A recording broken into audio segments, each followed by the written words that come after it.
Welcome back. The Daily Sun newspaper has printed its last edition today. The publication has passed the printing machines to the streets for the last 20 years now. Readers will now have access to the Daily Sun online. Let's unpack the story. William Bird is with Media Monitoring Africa. He's the director there. William, thanks very much indeed for coming on. We appreciate your time. It is, even though it's going online, it's the end of an era in a way. There's no doubt it's the end of an era. I mean, it was one of the first newspapers to really tap into a market that otherwise hadn't been spoken to. You know, it spoke to people in a language that they understood. It spoke to areas and issues that were of grave concern to people. And it did it in a tabloid-style manner. And it was incredibly effective when it launched for a long time, until, of course, the rise of digital, and that's kind of ate away at its market, and it's been gradually losing circulation ever since.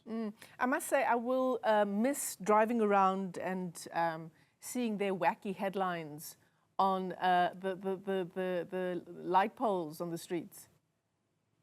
Yeah, I mean, you know, they were known for their very dramatic headlines and for stories that clearly stretched the truth a lot, you know, and that's the thing that often got people to buy it. So what was really interesting about the Daily Sun was that once you kind of moved beyond the first 2 pages where it was about ghosts and all sorts of strange goings on, you then found that they had a lot of really interesting news stories, and again, covering issues relevant to people in townships that had previously and largely been ignored.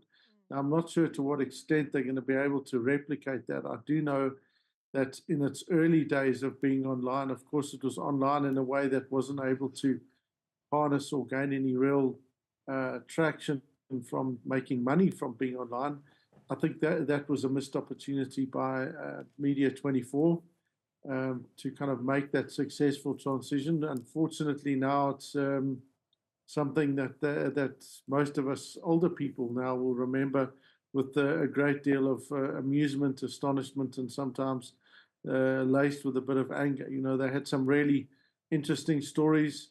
If you remember, they were the first to break the story of the policeman dragging those 2 people down the road behind a bakkie. Yeah. That was the Daily Sun that broke that particular story. And that was, of course, through their social media channel. So it was already then doing something quite interesting. They also, at the time, and this is one of our first complaints to the Press Council, we took them was on the basis of referring to non-South Africans as aliens and illegal aliens, and a consistent and persistent use of that term in kind of dehumanizing them. That was one of their low points, I think. But since then, they've had a real, you know, it's a real tragedy that our news organizations and our newspaper and our news diversity is going to be that much poorer without them going to print. Yeah, and who can forget the headline about a tokolosh under my bed?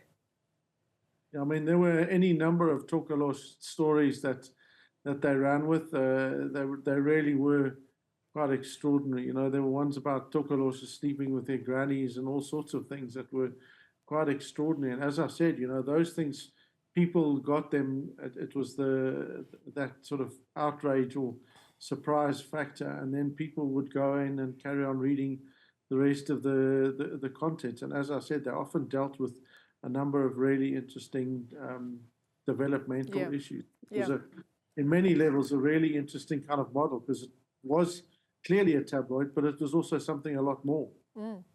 I want to get to the issue of Media 24 looking to close a number of its print editions and moving them digitally in a moment. But the closure of the Daily Sun, specifically outside even of the city press, how many of the Daily Sun's existing readers will still be able to access a digital version?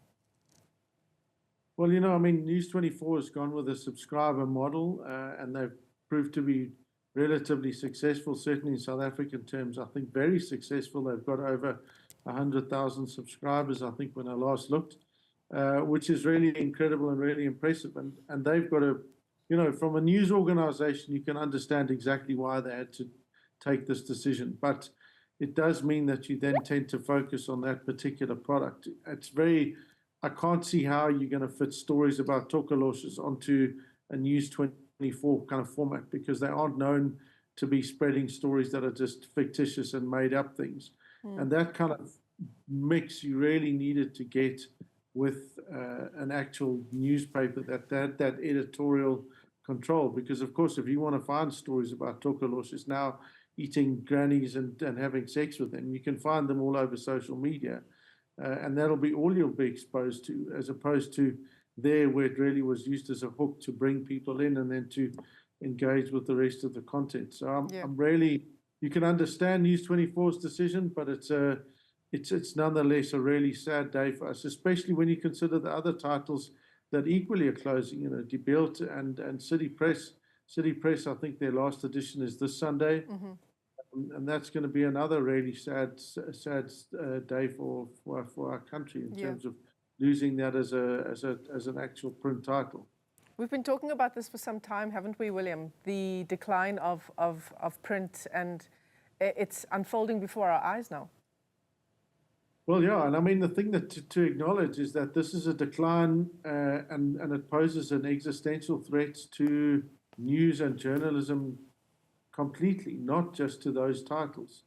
You know, as fewer journalists are there to do stories, people have less reason to go and consume that particular product. They've got to make a concerted effort to go and do it.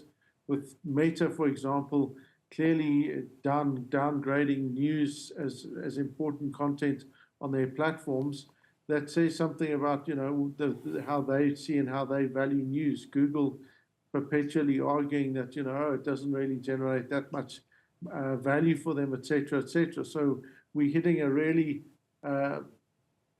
fine turning point where we're looking at what is it that makes, why is news as a public good so fundamentally important, and what do we need to do in order to make sure that we're able to compete effectively with the social media platforms, because that's the hardcore reality. You know, people increasingly are getting their news through all of those different platforms, and that news in many instances isn't actually news. It's not actually journalism. It's something dressed up to look like that. So how do we accommodate the new kinds of analyses and the new kinds of excellent inputs that there are there, and make sure that you mitigate those with the kind of dangerous ones? If you think of an Andrew Tate on X, for example, who's a misogynist and spreads all sorts of misinformation, compared to, say, a Dan Corder, who you know, is there and puts out content that's particularly useful and analytical. How do we start to merge those things and bring them into a broader news and journalism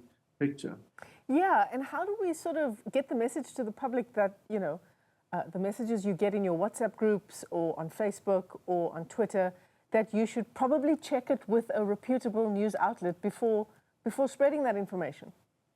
Yeah, and a lot of it does come down to that. You know, with the rise of information chaos, you've seen concerted, deliberate efforts, especially by Elon Musk as an example, to undermine all credible media, saying, you know, they just ignore them. They don't offer anything. Just come here to X and you'll find out what's really going on. Of course, the big difference is that news organizations and professional journalists agree to adhere to standards of ethical and professional journalism. And if they don't, there are methods of accountability that you can hold them to, etc. And that's one of the big differences. Whereas, of course, I can happily go on TikTok or on any of these other platforms and spread the most ridiculous nonsense and just say I'm a journalist. But of course, you need to adhere to those. So we're needing to find a much better model that's actually going to integrate with people's lives. And critically, I think we have to be highlighting and showing to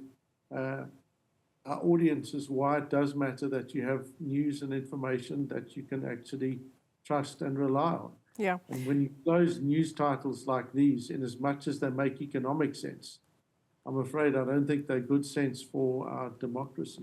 Yeah, absolutely. And for misinformation, as you say, I could just go onto X and buy myself a blue tick, buy myself some believability and integrity.